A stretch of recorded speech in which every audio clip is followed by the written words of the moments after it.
Con la subida de los precios de la luz o la gasolina, con la guerra de Ucrania, con los precios de los pisos o con las oscuras previsiones de futuro, mucha gente se plantea ¿por qué no nos rebelamos?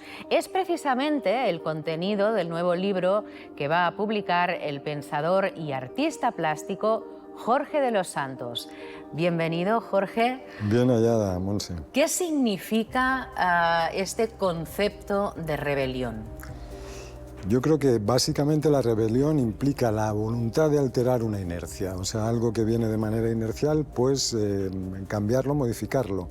Pero claro, para eso pues se necesitan varias cuestiones. Se necesita primero tenerlo volitivo, o sea, tener esa voluntad, se necesita tener un proyecto y se necesita tener una capacidad de darle sentido a ese proyecto, ¿no? Un ejemplo pues es el dormir. O sea, yo esta mañana al despertarme tenía sueño, pero pude a la inercia del sueño pues anteponerle, digamos, pues el proyecto de venir a verte y el sentido de tener esta entrevista y hablar con vosotros.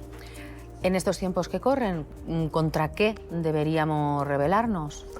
Hombre, no hace falta, o sea, yo para despertarme esta mañana pues me he tomado un café, salvo que tengas otro tipo de alteración y te tomes pues unas setitas o en fin, o hayas leído según qué autoayuda y tal, es evidente que la situación es absolutamente apocalíptica, o sea, es una cosa clara, evidente, ¿no? O sea, el mundo es un mundo cada vez más bárbaro, más cruel y más hortera, o sea, sin ningún tipo de problema. Y no porque haya más cabrones en el mundo, que los hay, pero sobre todo porque tiene muchísimo menos sentido, ¿no?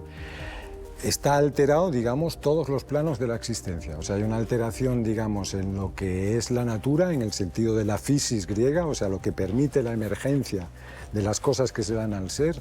Es decir, el problema no es talar un árbol o 10 árboles, sino hacer que ese suelo no pueda emitir, no pueda solucionar con árboles nada más, ¿no? Está alterado el plano del mundo, en el sentido de las relaciones significantes que establecemos con todas las cosas, los seres humanos, y está alterado nuestro propio plano. O sea, nos cuesta cada vez más sujetarnos como individuos y nos cuesta enormemente mantener las relaciones, o sea, mantener un tipo de relación estable y sólida, ¿no?, entre nosotros. ¿Y nosotros tenemos capacidad para rebelarnos?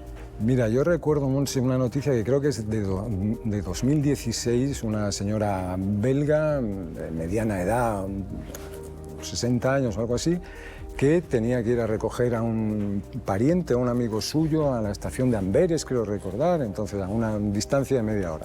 Entonces la señora se sube en su coche, programa el GPS, pone la primera, sale y aparece 2 días después a 1.450 kilómetros en Zagreb, ¿no?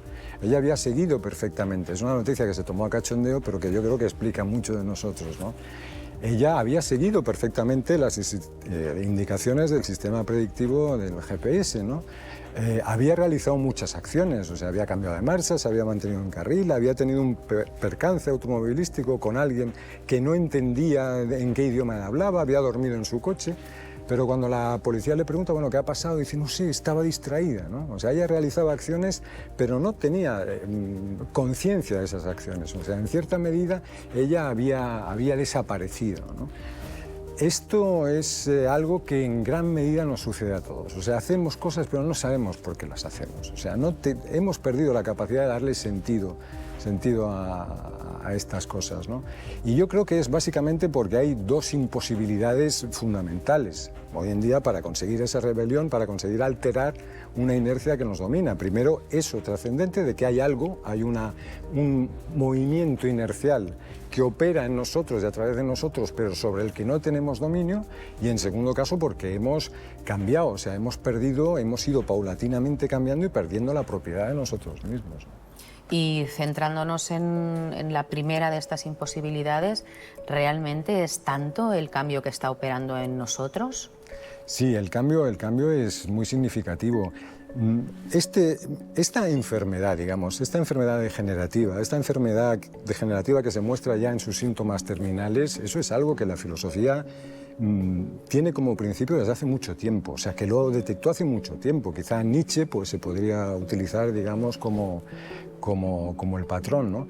Pero, por ejemplo, Pasolini, por salirnos un poco de la filosofía, ya a principios de los 70 hablaba de una mutación antropológica, o sea, que éramos individuos y sujetos humanos muy distintos de los que él había conocido, por ejemplo, en su infancia, ¿no? Y eso es básicamente debido a dos cuestiones. Primero, a que estamos resignificando los conceptos que para nosotros son sustanciales, es decir, el amor, la belleza, el éxito, la utilidad, o sea, todo eso lo estamos resignificando de manera que juegue a favor de inercia.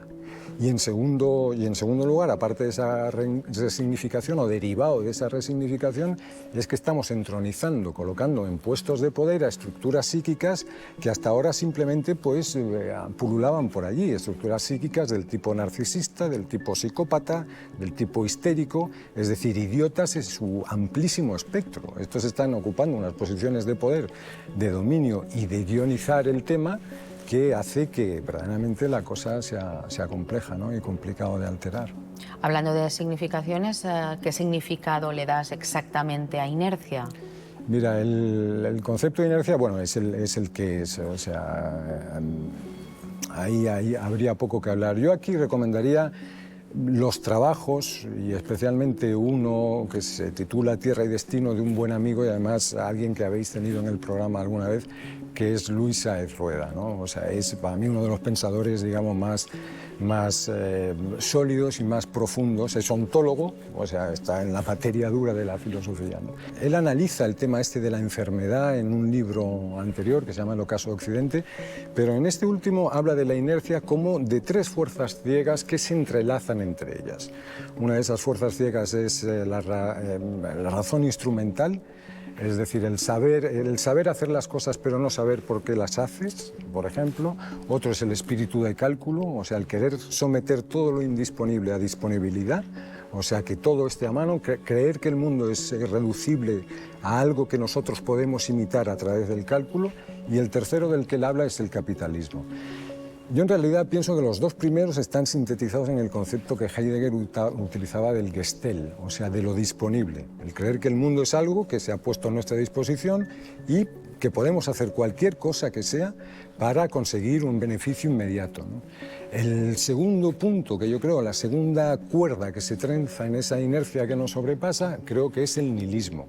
O sea, el nihilismo que anunciaba Nietzsche, ¿no? O sea, el no creer en nada. O sea, tú, por ejemplo, ahora dices, yo me pongo a salvar ballenas, bueno, en realidad las ballenas te importan tres carajos.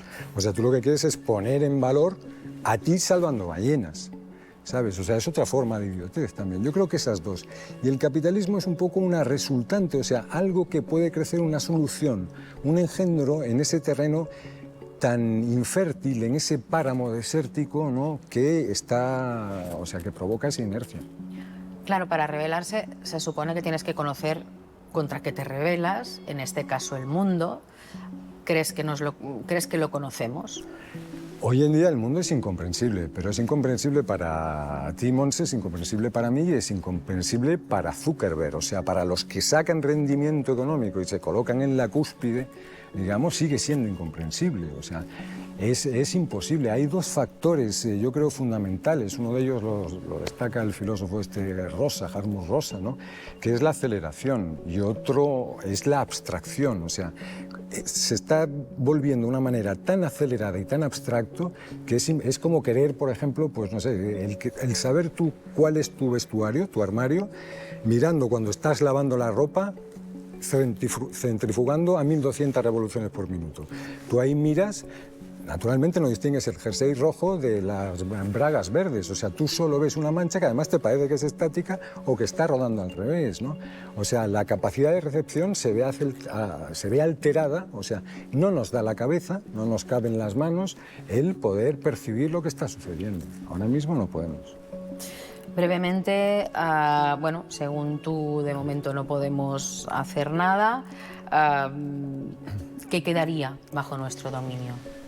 El derrotismo, el pesimismo, el creer que no podemos hacer nada es otra forma de ir a favor de la inercia, ¿eh? O sea, eso habría que... Y no es algo propio de la filosofía. O sea, la filosofía tiene un espíritu combativo y una de las cosas que podríamos aprender de ella en este momento, digamos así, apocalíptico, es el aprender a morir. O sea, el aprender a morir es el aprender a combatir la estupidez también. Es un poco la actitud de Héctor, es el darse cuenta de Héctor con Aquiles en la Ilíada, ¿no? Es el darse cuenta de que hay algo que te trasciende y entonces que tienes que sobreponerte. Eso se llama la dignidad humana, o sea, preservar la dignidad humana.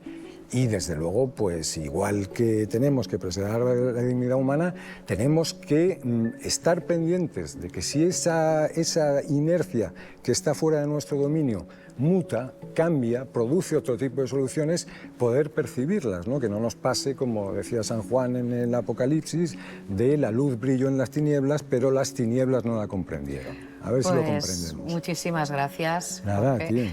Ha sido un placer. Mucho. Por haber venido y a ver si nos puedes acompañar brevemente otra vez. Pues será un placer, siempre que queráis.